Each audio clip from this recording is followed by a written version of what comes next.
Kevin Joy here from Big Body Ball. Let's do an Orange Bowl recap. What a finish to this game, man. I thought Notre Dame was dead in the water. I had picked Penn State to win the game outright prior to the game, and in the first half, it looked like that was going well. Penn State absolutely dominated Notre Dame. Up front, they were moving the ball. The only thing that they couldn't really get going was the pass game in the first half, but it didn't matter because they were able to move the ball all the way down the field with their run game. And then they went into the half with a 10-3 lead, and everything was looking good for Penn State. Then all of a sudden, Notre Dame comes out of the gate, and they tie the game on the first drive, 10-10, and it's a brand new ball game and a brand new Fighting Irish. So Notre Dame went in there with Riley Leonard getting into the half, getting hurt, and they had a couple of linemen go down. So they were down a couple of players on the line. Riley Leonard had to come out. Stephen Jelly did a fantastic job. What Notre Dame did and what Marcus Freeman did in this game is nothing short of impressive.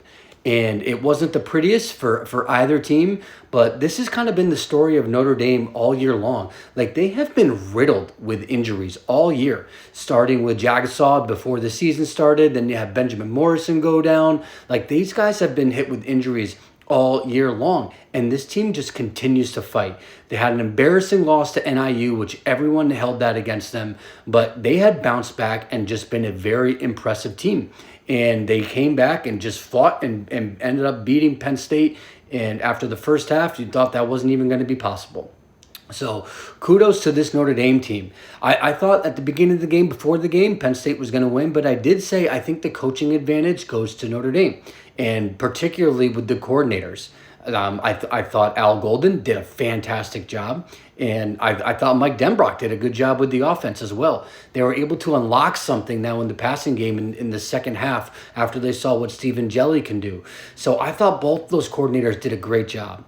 Also, let's talk about Marcus Freeman for a second there. A lot of the times when their team scores, the coach on the sideline is just very droll and yeah, good job, guys. Get back to the huddle or back to the sideline.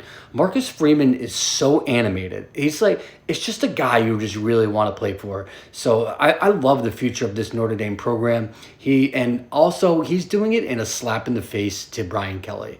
And I know a lot of Notre Dame fans wanted Brian Kelly out, and Brian Kelly listed one of his main reasons to be look, I love Notre Dame, but I'm not going to win a national championship at Notre Dame because I can't recruit to the level that I want to here to win the national title.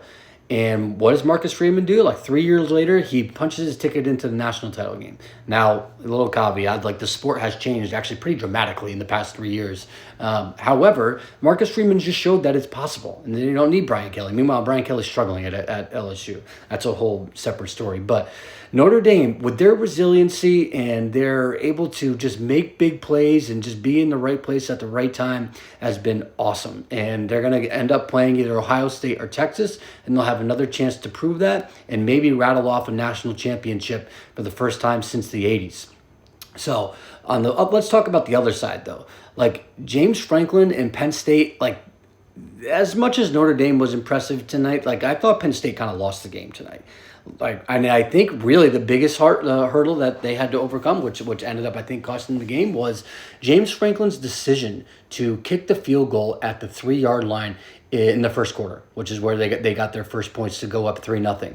They went down there, got to a 4th and goal at the 2 or 3, and you just needed 2 yards. And I know it was really early in the game and you wanted to get points, but I thought right when that happened, it's that's going to cost them. Against this team, you need to score as many points as possible. And also at that point in the game, Notre Dame wasn't really moving the ball down the field. They had they had a little success on their first or second drive, but you got to go for those points there. And if you don't get it, cool. Then you force Notre Dame to drive 98 yards down the field and against your defense. So I did not like that decision there. And in a 3-point game, that margin looked like it ended up costing them the game.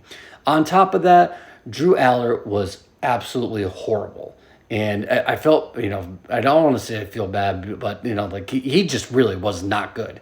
All of his throws were very inaccurate. He had a bunch of rainbow balls that were just looked like he was, when you're out there at kids playing in the yard with your buddies, you're playing 500. And you say, hey, 500, and you just toss it up there, see who's going to get it. he had some really, really bad balls. He had two interceptions that got taken back. Luckily for him, he had an awful interception at the end of the game, which ended up, costing them the game. So he's coming back next year. I think he has a lot to work on. He has shown signs of greatness. I actually thought in the previous two games in the playoffs, he had some like really nice throws downfield, but those just were non-existent today. So he's going to come back and hopefully work on his game for next year. And the other thing we want to touch on here is like the James Franklin big game record thing. Like that holds true. This man just cannot win the big games. And I think that call, like I said, on that to go for the field goal in the first quarter is just another sign of where he just can't get over the edge and get over himself to do that and to put up the points and to put his foot down on the Tigers' throats. Like they let Notre Dame right back in this game, and they had chances to put him away, and they just didn't. So, I mean, look, a great, successful year for Penn State, successful year for James Franklin. But this story and this narrative of James Franklin can't win the big game, look, at some point, you just got to believe what's happening. Like, we've seen him in these big games, like 20, 25 games. Like, he just can't pull it out. So I don't know. I don't know what's going to happen with that. I don't think he's going to get fired by any means. I don't think he's on the hot seat, but you do wonder what their ceiling is under him. But we'll see. Well, kudos to both teams, both great season, and congratulations to Notre Dame. They're going to be in the national championship facing either Ohio State or Texas. That's going to be an awesome game. Looking forward to it. Follow Big Body Ball CFB on all socials.